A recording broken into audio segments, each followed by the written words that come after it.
नाशिकमधील कुंभमेळ्याकरता पुढच्या महिन्यापासून कामाची सुरुवात होणार, तर कुंभमेळ्यासाठी निधी कमी पडू देणार नाही. उत्तर प्रदेशप्रमाणे कायदा करू, मुख्यमंत्री देवेंद्र फडणवीसांची ग्वाही.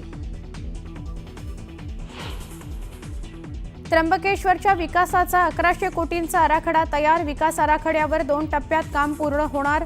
विकासासाठी निधीची कमी पडू देणार नाही, मुख्यमंत्री फडणवीसांची माहिती.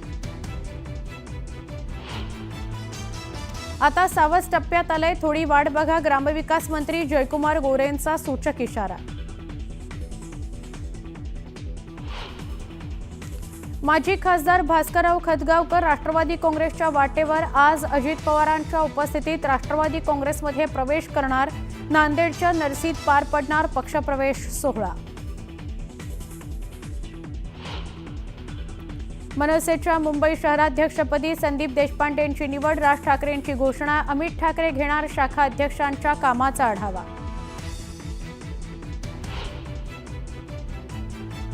प्रशांत कोरटकरला पकडण्याकरता पोलिसांचे प्रयत्न सुरू. चुकीचं वागणाऱ्यांवर कारवाई होणारच, अजित पवार यांचा इशारा.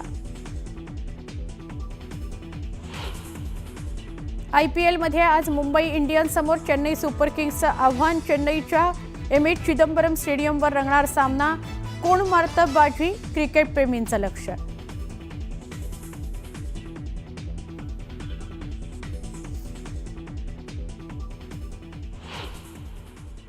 सुरुवात एका मोठ्या बातमीने करतोय.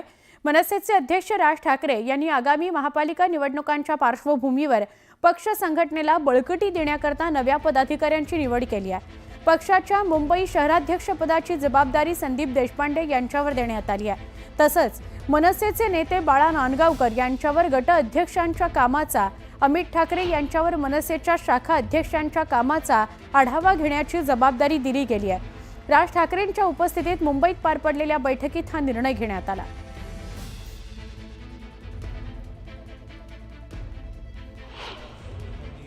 मुंबईच्या शहर अध्यक्षपदाचं नाव जाहीर करतोय.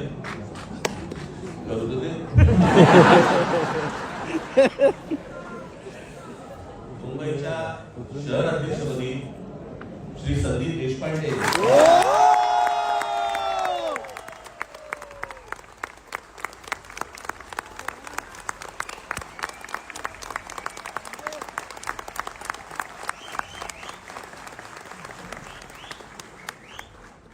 मुंबई शहर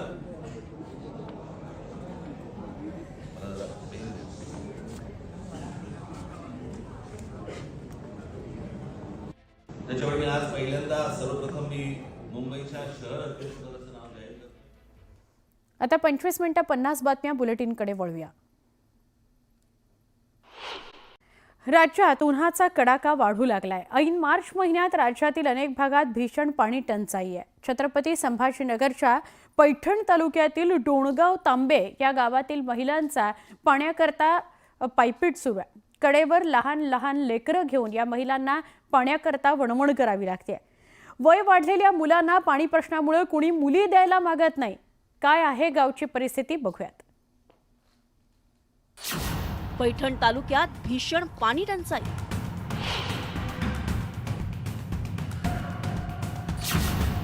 पाण्यासाठी महिलांची मैलोन मैल पायपीट.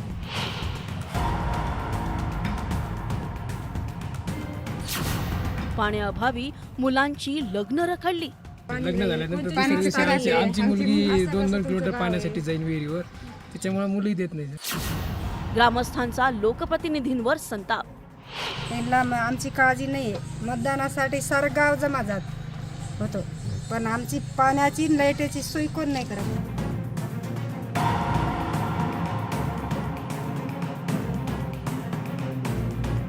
तापमानाचा पारा 40 पार. सूर्य आग ओकतोय. अशा भर दुपारी डोक्यावर हंडा, हाती कळशी आणि कडेवर लेकराला घेऊन ही माय पाण्याच्या शोधात भटकते.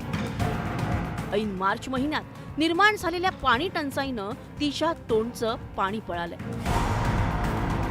पाण्याच्या शोधात कधी या विहिरीवर कधी त्या विहिरीवर जाऊन तिला पाणी भरावं लागतं. घरचं काम आवरलं की दुपारच्या वेळी थोडी विश्रांती घेण्याऐवजी तिला पाण्यासाठी भर उन्हात 2 ते 3 किलोमीटरची पायपीट करावी लागते. लागते. इतक्या जवळ धरण असून पाण्याची काहीच सुविधा नाही आमच्या गावाला. इतकुले लहान लेकरं सोडून सगळ्या बायकांना अगदी 1 ते 3 उन्हाच्या भरात नुसतं पाण्यासाठी भटकावं लागतं 1-1.5 किलोमीटर. आणि थोडंसं ऊन कमी झालं की ते विहिरीत पाणी राहत नाही म्हणून सगळे उन्हातच नुसतं पाण्यासाठी पळतात. शाळेतील पहिलीचे दुसरीचे मुलं देखील उन्हात पाण्यासाठी पळतात. पाण्यासाठी आई निघाली की तिच्या मागून शाळकरी लेकीही हाताला मिळेल तो हंडा कळशी घेऊन निघतायत. लहान सहान पोरं सायकलवर टांग मारून पाण्याची भांडी घरापर्यंत पोहोचवतायत. गावात टँकरची सोय आहे, पण 8 दिवसातून एकदा येणाऱ्या टँकरच्या पाण्यावर 2 दिवसही निघत नाही. त्यात कुटुंब मोठं असेल तर कितीही भरून ठेवलं तरी पाणी पुरत नाही. गावातील पाणी प्रश्न इतका भीषण झालाय की गावातील मुलांची लग्न जमत नाहीये. प्रशासनाने लवकरात लवकर टँकर चालू करा. 31 मार्चपर्यंत जर टँकर चालू जर नाही झालं तर आम्ही पंचायत समितीसमोर आंदोलन करू, हंडा आंदोलन करू. आणि तरी जर प्रशासनाने जर टँकर चालू नाही केलं तर आम्ही इथं मेल्यापेक्षा तिथं पंचायत समिती कार्यालयासमोर मरू. आत्मदानाचा इशारा देतो आहोत. मराठवाड्यात पावसाचं प्रमाण कमीच, त्यामुळे हा भाग दुष्काळी म्हणून ओळखला जातो.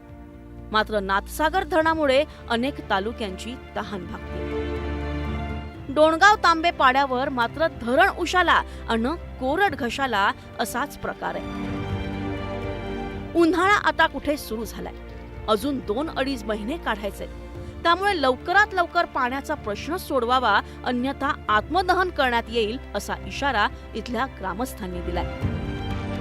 डोणगाव तांबे गावातील हे चित्र लवकरच राज्यातील इतर दुष्काळी भागात दिसणार आहे. त्यामुळे लोकप्रतिनिधींनी लोकांच्या भावनांना हात घालणारे विषय थोडे बाजूला ठेवून लोकांच्या रोजच्या आयुष्यात भेडसावणाऱ्या प्रश्नांकडे पाहणं जास्त गरजेचं झालंय.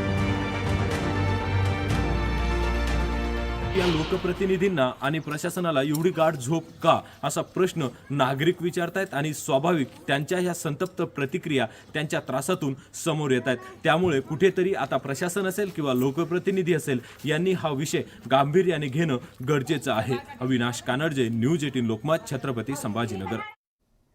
छोटासा ब्रेक. तुम्ही नवी मुंबईसह पनवेल आणि उरणच्या शेतकऱ्यांना मोठा दिलासा मिळालाय. गुढीपाडव्यापासून 90 गावांच्या कृती क्षेत्राचा सर्व्हे करण्यात येणार आहे. पहिल्या टप्प्यात 15 गावांपासून सर्व्हेला सुरुवात होईल. या 90 गावांच्या सर्व्हे करता सिडकोनं 52 कोटींची निविदा काढली आहे. हा सर्व्हे केल्यामुळे मूळ गावठाण वगळून कर्जेपोटी बांधलेली सगळी घरं नियमित होणार आहेत. उपमुख्यमंत्री एकनाथ शिंदे आणि खासदार नरेश म्हस्के यांनी घेतलेल्या बैठकीत हा निर्णय घेण्यात आला. आमचे प्रतिनिधी विनय म्हात्रे यांच्याशी बोलूया. विनय, काय अधिक सांगाल?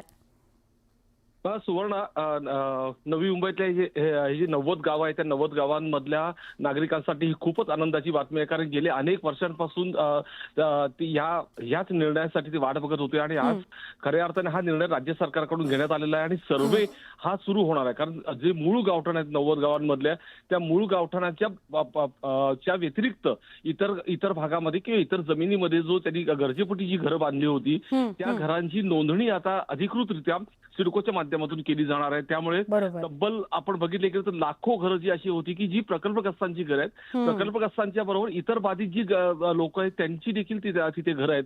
अशी 1 लाखाहून अधिक घरं ही पूर्णपणे या परिसरामध्ये आहेत.